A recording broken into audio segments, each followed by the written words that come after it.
In the peaceful suburbs of Willow Creek, life moved at a slow and predictable pace. The streets were lined with neatly trimmed lawns, cheerful flower beds, and houses that looked like they belonged in a postcard. It was the kind of neighborhood where everyone knew each other, or at least pretended to, and weekends were spent chatting over backyard barbecues or walking dogs along tree-lined sidewalks. But then, Karen arrived. Karen wasn't just any new neighbor. She came with an air of authority and a clipboard perpetually tucked under her arm. Within weeks of moving in, she joined the Homeowners Association, HOA board, and quickly became its most vocal member. Her reputation as the rule enforcer spread faster than wildfire. If your mailbox leaned slightly to the left, Karen noticed. If your curtains didn't match the HOA-approved color palette, Karen sent you a strongly worded letter. And heaven forbid if you dared to leave a garden gnome on your front porch, Karen would show up at your door before sunset demanding its removal. Most residents found Karen's antics annoying but harmless. They figured she was just trying to keep the neighborhood pristine, even if her methods bordered on obsessive. But Jake Thompson, who lived 2 doors down from Karen, saw something more sinister beneath her polished exterior. Jake was a soft-spoken software developer in his early 30s who had recently inherited his late grandmother's house. To him, this cozy little home wasn't just property. It was a treasure chest filled with memories. He could still picture himself as a boy, chasing fireflies under the sprawling oak trees in the backyard or helping his grandma plant tomatoes in the summer. Jake cherished every inch of the land, especially because it reminded him of simpler times.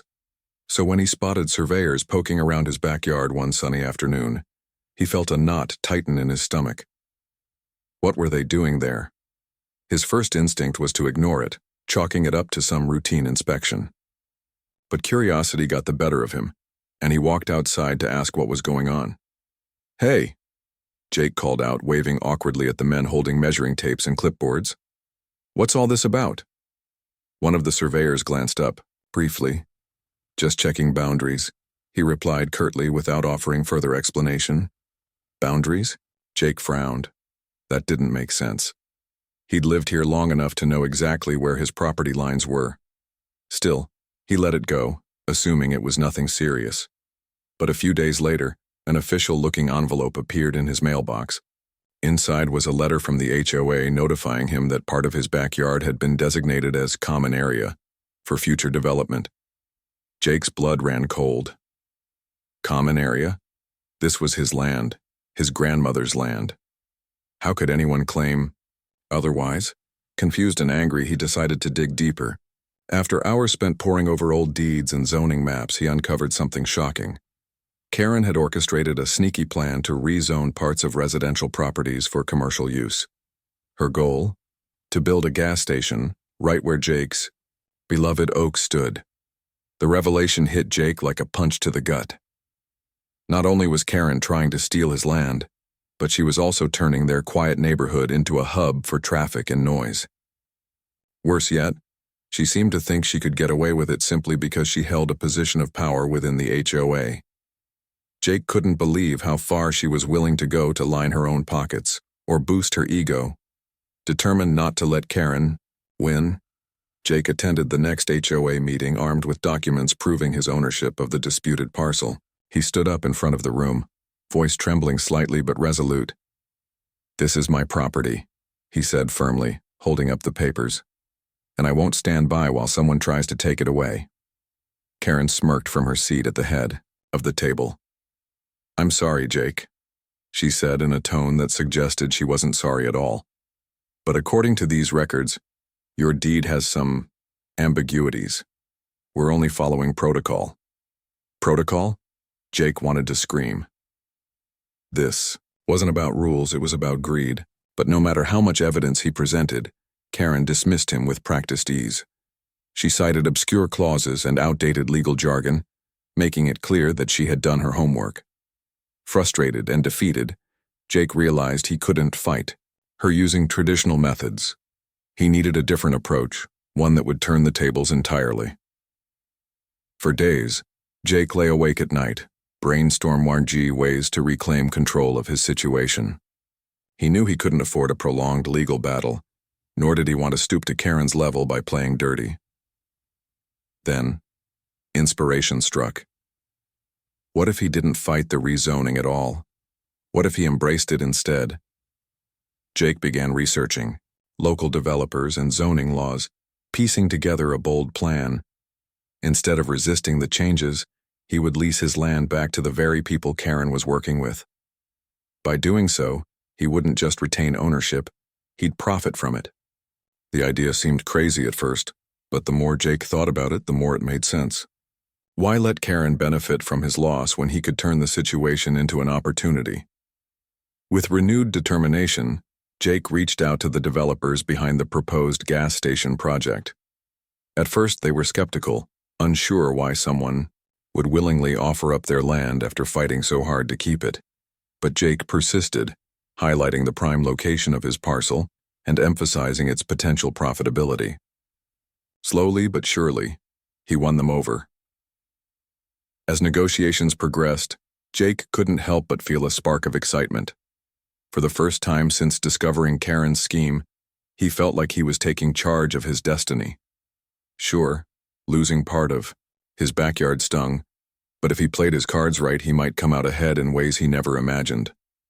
Little did Karen know, her greed was about to backfire in spectacular fashion. Jake's discovery about Karen's scheme left him reeling, but it also lit a fire inside him. He wasn't going to let someone like Karen trample over his family's legacy without a fight. Determined to uncover the truth, Jake dove headfirst into research. He spent hours at the local library poring over old property records, zoning maps, and legal documents. His laptop became his constant companion as he scoured online forums for advice on dealing with HOA disputes. The more he learned, the clearer it became that Karen had been playing a long game, one that involved exploiting outdated deeds and ambiguous language in property agreements. One evening, while flipping through a dusty binder of historical land surveys, Jake stumbled upon something startling. Years ago, when Willow Creek was first developed, many properties were divided using vague descriptions like, "to the edge of the oak grove," or "approximately 50 paces east." These imprecise boundaries made it easy for clever individuals like Karen to argue that certain areas belonged to no one in particular. In this case, she claimed Jake's backyard fell under common area, despite clear evidence showing otherwise. Armed with newfound knowledge, Jake decided to confront Karen directly. He marched over to her house the next morning, clutching a folder stuffed with photocopies of deeds, maps, and handwritten notes from his grandmother detailing the original property lines.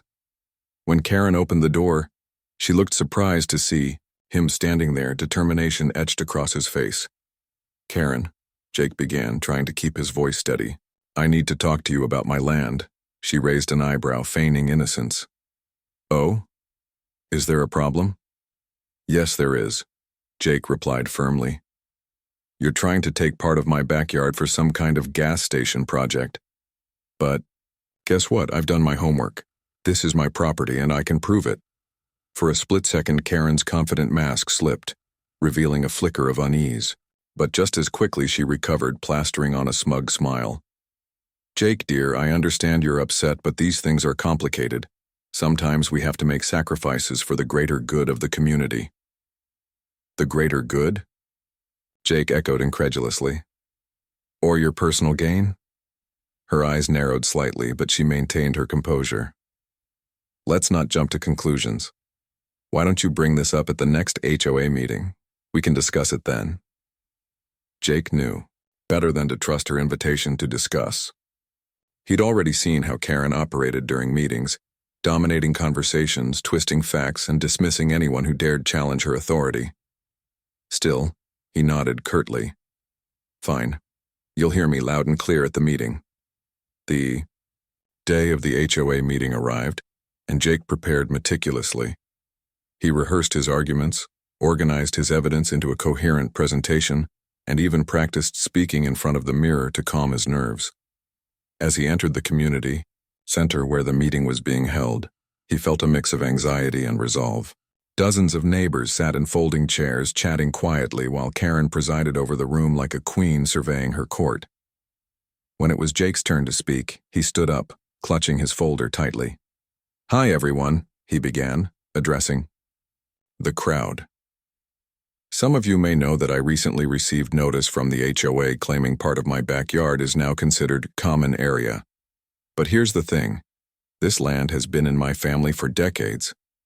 My grandmother bought it, cared for it, and passed it down to me. It's mine, not the HOA's." He paused, letting his words sink in before continuing. "I've done extensive research, and everything points to the fact that this rezoning violates both the spirit and letter of our neighborhood's original agreements. I'm not asking for special treatment. I'm simply asking for fairness." As Jake spoke, he noticed a few nods of agreement from the audience. Some neighbors whispered to each other, clearly intrigued by his findings. Others looked uneasy, perhaps realizing they could be next on Karen's list if she got away with this. But Karen remained unfazed, leaning back in her chair with an expression of bored superiority. When Jake finished, Karen took the floor, her tone dripping with condescension. "Thank you, Jake, for sharing your perspective. However, as I've explained before, these decisions aren't made lightly. They're based on careful consideration of zoning laws and community needs. Unfortunately, sometimes emotions cloud judgment." Jake clenched his fists under the table, resisting the urge to shout. Instead, he calmly countered, "Emotions? No, Karen, this isn't about emotions. It's about integrity, and right now yours is questionable." A murmur rippled through the room. For the first time, cracks appeared in Karen's polished facade. She glanced around nervously, sensing that not everyone was on her side anymore. But instead of backing down, she doubled down, citing obscure legal clauses and threatening to involve lawyers if Jake didn't drop the issue. After the meeting ended, Jake walked home feeling frustrated, yet oddly invigorated. He realized that beating Karen at her own game wouldn't be easy, but he was ready to fight. What he didn't anticipate, however, was the unexpected twist that would soon change everything. That night, unable to sleep, Jake lay in bed staring at the ceiling. His mind raced with possibilities. If Karen wanted to play dirty, maybe he needed to think outside the box too. The idea came to him suddenly, almost like a bolt of lightning. Instead of fighting the rezoning outright, why not embrace it? If developers were eager to build a gas station on his land, why shouldn't he benefit from it? The thought lingered in his mind, growing stronger with each passing moment. By leasing his parcel back to the same developers Karen was working with, Jake could retain control, generate income, and watch Karen squirm as her plan backfired spectacularly. It was risky, unconventional, and required careful planning, but it might just work. The next morning, Jake reached out to a real estate attorney recommended by a friend. During their consultation, he laid out his bold plan. To his relief, the attorney liked the idea and offered to help draft ironclad contracts that would protect Jake's interests. Together, they identified key negotiating points, ensuring Jake retained ownership of the land, setting fair rental rates and including clauses that prevented future exploitation. With the attorney's guidance, Jake approached the developers behind the gas station project. At first, they were skeptical, unsure why someone would willingly offer up their land after resisting so fiercely. But Jake explained his vision in simple terms. "Look, this location is perfect for your business. It's accessible, visible, and surrounded by residential neighborhoods. By partnering with me, you avoid unnecessary legal battles and gain a committed landlord who wants to see this succeed." Slowly but surely, Jake won them over. The developers appreciated his pragmatism and willingness to collaborate. They agreed to lease the land under favorable terms, leaving Jake stunned and thrilled at how smoothly the negotiations went. As construction plans moved forward, Jake couldn't help but feel a sense of triumph. Not only had he turned a devastating situation into an opportunity, but he'd also flipped the script on Karen. Little did she know, her greed had inadvertently handed Jake the tools to build something far greater than either of them had imagined. Jake's decision to lease his land back to the developers marked a turning point, not just in his battle with Karen, but in his entire outlook on life. For so long, he had seen himself as someone who preferred to stay in the background, letting others take charge while he quietly went about his business. But now, faced with adversity, Jake was discovering strengths he didn't know he had. He wasn't just fighting to protect his property anymore. He was learning how to play the game smarter than those who sought to undermine him. The first step was meeting with the real estate attorney again to finalize the details of the lease agreement. This wasn't something Jake could afford to get wrong. Every clause, every word had to be airtight. The attorney walked him through the process patiently, explaining terms like triple net lease and percentage rent, which sounded intimidating at first but made sense once broken down. Essentially, Jake would receive a base monthly payment from the developers for use of his land, plus a small percentage of the gas station's profits. It was a win-win. The developers got prime real estate, and Jake secured a steady stream of passive income. But Jake didn't stop there.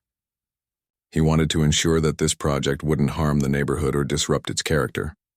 So, he worked closely with the developers to incorporate eco-friendly features into their plans. Solar panels on the roof, energy-efficient lighting, and electric vehicle charging stations became non-negotiables. At first, the developers hesitated, citing cost concerns, but Jake stood firm. "If you want my land, these are the conditions," he said calmly but firmly. Eventually, they agreed, realizing that such additions might even attract more customers in the long run. As the weeks passed, Jake began noticing subtle changes in his interactions with neighbors. Word had spread about his bold move, and people started approaching him with questions and compliments. Some admired his courage, while others were curious about how he managed to outsmart Karen. One neighbor, an elderly woman named Mrs. Harper, stopped by one afternoon with a plate of homemade cookies. "You're doing something remarkable, Jake," she said warmly. "Most folks around here would have given up by now." Her words stuck with Jake. He realized that his actions weren't just about personal gain, they were setting an example. In a community where Karen's domineering presence often silenced dissent, Jake's defiance offered hope. People saw that standing up for yourself didn't have to mean shouting matches or lawsuits. Sometimes it meant finding creative solutions that turned challenges into opportunities. Karen, however, was far from pleased. She had expected Jake to either crumble under pressure or disappear quietly after failing to fight her rezoning efforts. Instead, he had not only embraced the situation but also positioned himself as a key player in the very project she had championed. Her frustration grew with each passing day, especially when she noticed the buzz surrounding Jake's involvement.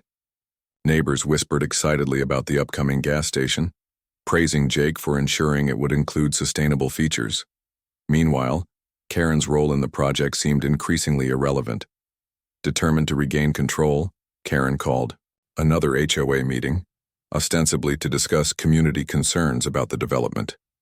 But everyone knew what this was really about, her attempt to discredit Jake.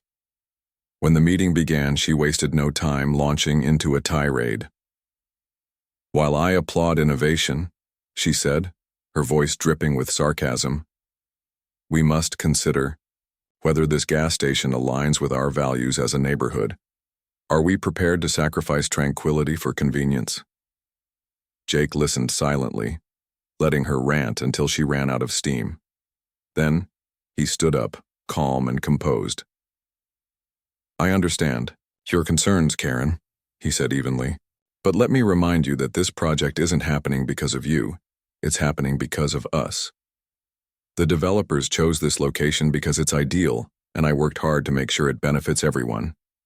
We're not sacrificing tranquility. We're enhancing convenience without compromising our environment."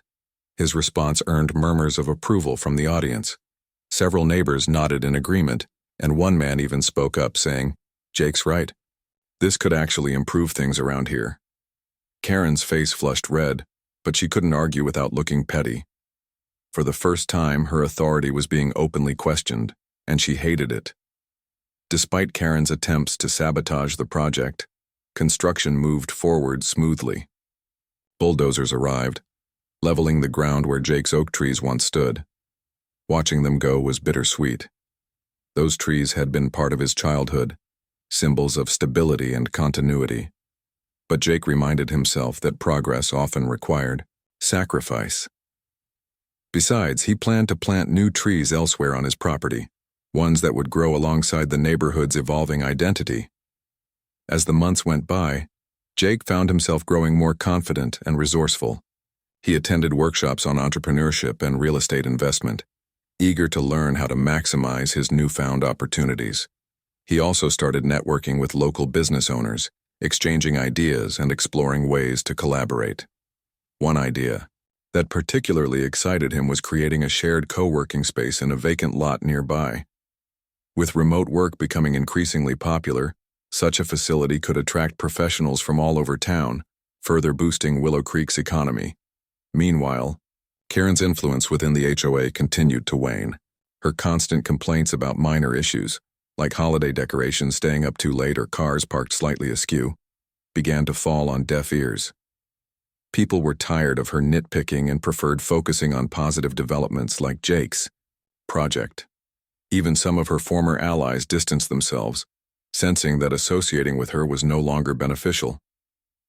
By the time the gas station neared completion, Jake felt like a different person. Gone was the mild-mannered software developer who avoided conflict at all costs. In his place stood a savvy entrepreneur, unafraid to challenge the status quo. Yet, despite his transformation, Jake remained grounded. He never gloated about his success or rubbed it in Karen's face. Instead, he focused on using his resources to uplift those around him. One evening, as Jake sat on his porch watching the sunset, he reflected on how far he'd come. What started as a bitter dispute had turned into a journey of self-discovery and empowerment. He thought about his grandmother, who had always encouraged him to stand up for what was right. If she were here today, she'd probably smile proudly and say, "See, I told you you're stronger than you think." Little did Jake know, this was only the beginning. The gas station was set to open soon, marking the start of a new chapter, not just for him, but for Willow Creek as a whole. And while Karen still lurked in the shadows plotting her next move, Jake was ready. Whatever came next, he knew he could handle it. After all, he had already proven that adversity could be transformed into opportunity, if you were willing to think differently and act boldly. The day the gas station opened, Willow Creek buzzed with excitement. It wasn't just any ordinary ribbon-cutting ceremony. Jake had made sure of that. He worked closely with the developers to host a community event complete with live music, food trucks, and free coffee for everyone who attended. The parking lot filled up quickly as neighbors streamed in, eager to see what all the fuss was about. Kids ran around laughing, parents chatted over steaming cups of coffee, and even some skeptics showed up out of curiosity. Jake stood near the entrance, shaking hands and answering questions from curious residents. A local news crew arrived to cover the event, and Jake found himself doing an impromptu interview. "This project is more than just a business venture," he explained, smiling warmly at the camera. "It's about creating something that benefits our entire community. From the solar panels to the electric vehicle charging stations, we've tried to make this as sustainable and forward-thinking as possible." As he spoke, he glanced toward Karen, who lingered awkwardly near the edge of the crowd. Her arms were crossed tightly over her chest, and her expression was unreadable. Whether she felt guilty, angry, or simply defeated, Jake couldn't tell, and truthfully, he didn't care. For once, she wasn't the center of attention. In fact, no one seemed particularly interested in what she thought anymore. That realization must have stung, but Jake refused to let it distract him from celebrating the moment. When the ribbon was finally cut, cheers erupted from the crowd. Families lined up to explore the sleek interior of the mini-mart, marveling at its modern design and eco-friendly features. Some people commented on how clean and inviting everything looked, while others praised the variety of snacks and beverages available. One elderly man tapped Jake on the shoulder and said, "You did good, son. This place feels like it belongs here." Those words meant more to Jake than anything else that day. Sure, the financial aspects of the deal excited him.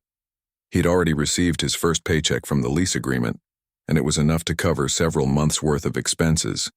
But seeing his neighbors embrace the project gave him a deeper sense of satisfaction. This wasn't just about money. It was about building connections and fostering pride within the community. Over the next few weeks, the gas station quickly became a hub of activity. Commuters stopped by for fuel. Before heading to work, families grabbed snacks during weekend outings, and travelers passing through appreciated the convenience. Even skeptics who initially worried about increased traffic or noise admitted that the development hadn't disrupted the neighborhood as much as they feared. If anything, it added vibrancy without sacrificing charm. For Jake, the best part was watching the numbers roll in. Each month he received a detailed report showing how much revenue the gas station generated and what percentage flowed back to him. At first he marveled at the steady stream of income. It felt almost surreal to earn money without actively working for it. But soon, he grew accustomed to the routine checks deposited directly into his bank account. Passive income, he realized, wasn't just a concept from self-help books. It was real, tangible, and empowering. With his newfound financial stability, Jake began exploring ways to reinvest in both his property and the neighborhood. He hired landscapers to beautify the areas surrounding the gas station, planting native flowers and shrubs to create a welcoming atmosphere. He also commissioned a mural on the side of the building, featuring scenes of Willow Creek's history and landmarks. Local artists collaborated on the project, turning what could have been a bland commercial structure into a piece of public art that reflected the community's spirit. Neighbors noticed these efforts and responded enthusiastically. Some offered suggestions for further improvements, while others volunteered their time to help maintain the grounds. Jake welcomed their input, recognizing that collaboration strengthened bonds and fostered ownership among residents. Slowly, but surely, the gas station transformed into more than just a pit stop. It became a symbol of resilience and ingenuity. Of course, not everyone shared this enthusiasm. Karen continued to grumble about the project, though her complaints fell increasingly on deaf ears. She tried raising trivial issues at HOA meetings, like whether the lighting outside the gas station was too bright or if the signage violated aesthetic guidelines. But most attendees dismissed her concerns as nitpicking, rolling their eyes whenever she brought them up. Over time, her influence dwindled to almost nothing, leaving her isolated and bitter. Despite Karen's lingering resentment, Jake refused to let her negativity dampen his spirits. Instead, he focused on building relationships with those who genuinely supported him. He joined forces with other homeowners to form a community investment group aimed at identifying similar opportunities for growth and improvement. Together, they brainstormed ideas for revitalizing vacant lots, supporting small businesses, and promoting sustainability throughout Willow Creek. One idea that gained traction involved converting an old, abandoned warehouse into a co-working space for freelancers and remote workers. Jake spearheaded the initiative, leveraging his experience with leasing agreements and negotiations. With backing from the community investment group, he secured funding and partnered with local contractors to renovate the building. Within months, the once dilapidated structure reopened as Willow Works, a vibrant hub equipped with high-speed internet, ergonomic furniture, and communal areas designed to inspire creativity. The success of Willow Works inspired even more ambitious projects. A farmer's market sprang up in the park every Saturday, drawing visitors from neighboring towns. An annual arts festival showcased talent from across the region, putting Willow Creek on the map as a cultural destination. And thanks to Jake's advocacy, several affordable housing units were built to accommodate young professionals and families looking to settle down. Through it all, Jake remained humble and grounded. He never sought recognition for his contributions, preferring instead to celebrate collective achievements.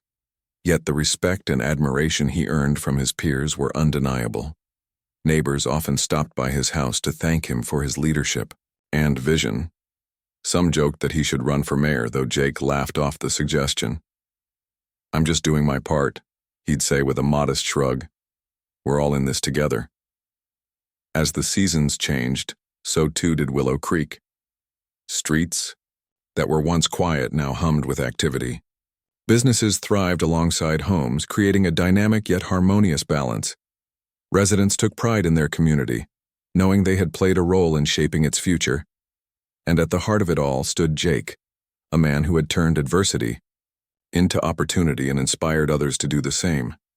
Even Karen couldn't ignore the transformation happening around her. Though she still harbored resentment toward Jake, she couldn't deny the positive impact his actions had on the neighborhood. Perhaps deep down she regretted her earlier behavior, or maybe she simply accepted that her days of wielding unchecked power were over. Either way, she kept mostly to herself, fading into the background as Willow Creek moved confidently into a brighter future. For Jake, the journey was far from over.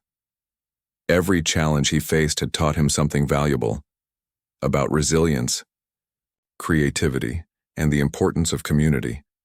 As he watched the sun set over the bustling gas station one evening, he felt a profound sense of gratitude. Life had thrown him a curveball, but he had caught it and turned it into something extraordinary. Whatever came next, he knew he was ready. After all, he had already proven that even the toughest battles could lead to unexpected victories, if you approached them with courage and determination. Jake's success with the gas station and Willow Works didn't just change his life, it transformed the entire neighborhood.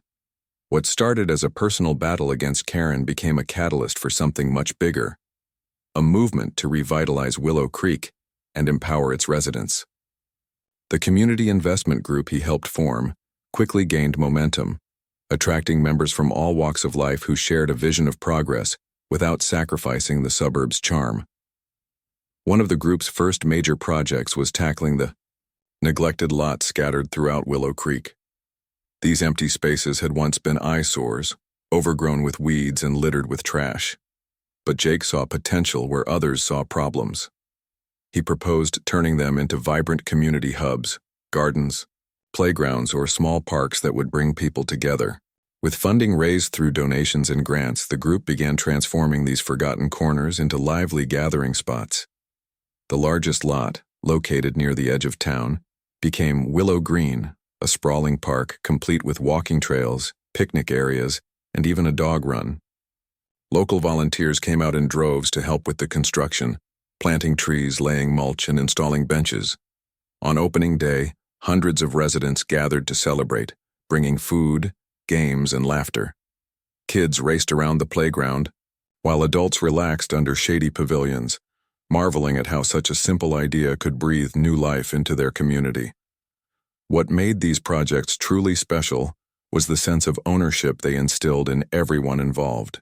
Neighbors weren't just passive recipients of change, they were active participants. Families adopted sections of Willow Green to maintain, businesses sponsored events held there, and artists contributed murals and sculptures to decorate the space. It wasn't long before other neighborhoods in Willow Creek began requesting similar makeovers for their own vacant lots. Jake and the investment group happily obliged, spreading their efforts across the suburb. But Jake didn't stop at physical improvements.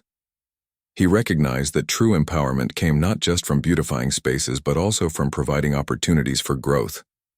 Inspired by the success of Willow Works, he expanded his focus to include educational initiatives.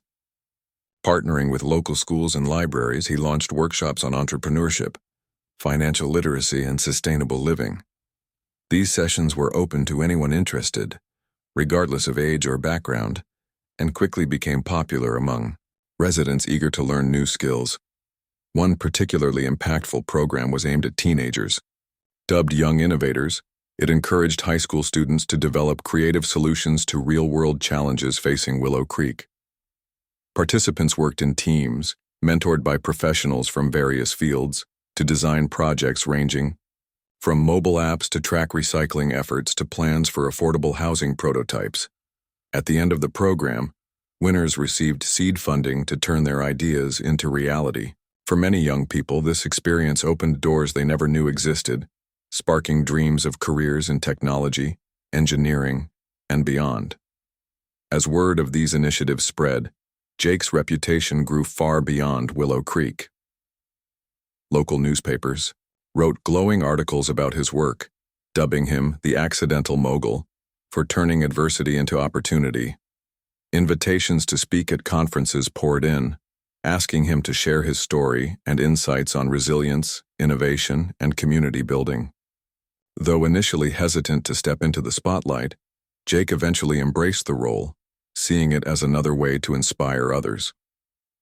At one such conference, Jake stood on stage before an audience of hundreds, his voice steady and sincere. "When I inherited my grandmother's house, I thought I was getting a quiet place to live," he began. "What I got instead was a lesson in fighting for what matters and finding unexpected ways to thrive. This journey taught me that setbacks are rarely permanent unless we let them be. Sometimes the hardest battles lead to the greatest victories." His speech earned a standing ovation, but Jake remained humble. Back home, he continued focusing on grassroots efforts, knowing that lasting change happened one step at a time. He invested part of his earnings from the gas station into scholarships for students pursuing higher education and funded microloans for aspiring entrepreneurs looking to start small businesses in Willow Creek. Every decision he made was guided by a desire to uplift those around him. Karen, meanwhile, watched all of this unfold with growing frustration. Once the undisputed queen of the HOA, she now found herself increasingly irrelevant. Her attempts to stir up controversy or block new developments fizzled out, met with indifference or outright opposition. Even her closest allies distanced themselves, tired of her constant complaining and divisive tactics. Some whispered that she might move away altogether, though no one dared ask directly. Despite her diminished presence, Jake refused to gloat or hold grudges. Instead, he extended an olive branch during a rare moment when Karen attended an HOA meeting. "I know we've had our differences," he said publicly, addressing her directly. "But I want you to know that none of this is personal. My goal has always been to make Willow Creek better for everyone, including you." Karen stiffened visibly, caught off guard by his generosity. She muttered something vague about appreciating the sentiment before retreating into silence. Whether she truly accepted his gesture or simply lacked the energy to argue anymore, no one could say. But the fact that Jake offered kindness instead of resentment spoke volumes about the kind of person he had become. As the years passed, Willow Creek evolved into a model suburb, a place where innovation and tradition coexisted harmoniously. Streets buzzed with activity, yet retained their charm, thanks to careful planning and community involvement. Residents took pride in their homes, businesses flourished, and newcomers flocked to the area, drawn by its welcoming atmosphere, all because one man refused to let greed dictate his future. For Jake, the transformation was deeply fulfilling. He had gone from feeling powerless and isolated to becoming a pillar of strength and inspiration for his neighbors. Yet, he never lost sight of why he started this journey in the first place: to honor his grandmother's legacy and protect the land she loved. Every tree planted, every business supported, and every smile shared reminded him of that Chushin. And so, as Jake stood beneath the towering oak tree he had planted near the gas station, a symbolic nod to his roots, he felt a profound sense of peace. Willow Creek had become unrecognizable from the sleepy suburb he'd inherited. Streets buzzed with activity, yet retained their charm. Residents thrived alongside businesses, united by shared values fostered during tough times. Though Karen eventually moved away, her legacy served as a cautionary tale about unchecked ambition. Meanwhile, Jake's story inspired countless others to challenge injustice creatively and build something meaningful in its place. Jake proved that sometimes the best revenge isn't vengeance, it's progress.